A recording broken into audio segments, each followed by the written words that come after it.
सांगा. मी चाकणचा रहिवासी आहे. माझं नाव मच्छिंद्र ऋतू शेवकरी. मी जिल्हा परिषद शिक्षण विभागामध्ये 17 वर्ष केंद्र प्रमुख म्हणून काम केलं.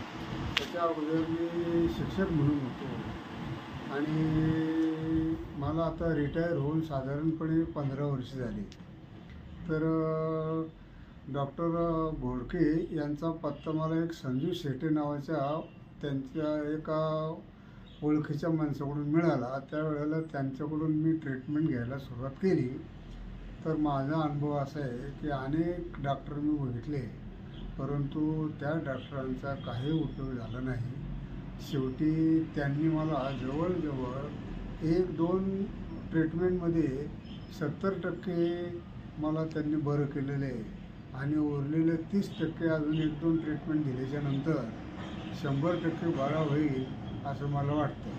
सध्या माझं वय 75 आहे आणि 75 वयामध्ये मी अनेक लोकांना विचारलं, म्हणले आता काय होणार नाही ना, आता काय वय झाले, अमुक झाले. परंतु या डॉक्टरांनी मला योग्य ट्रीटमेंट योग्य वेळेला दिल्यामुळं आणि त्यांनी दिलेली जी औषधं आहे ती औषधं सगळी आयुर्वेदिक आहेत. त्या आयुर्वेदिक औषधामुळं एकही साईड इफेक्ट होत नाही, ही त्यातली जमेची बाजू आहे आणि म्हणून त्यांना मी हार्दिक शुभेच्छा देतो.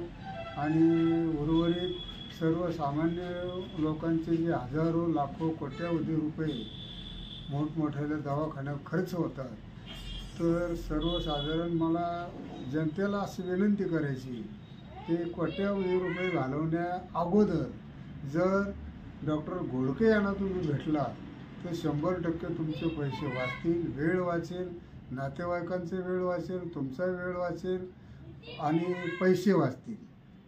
काय तर कृपया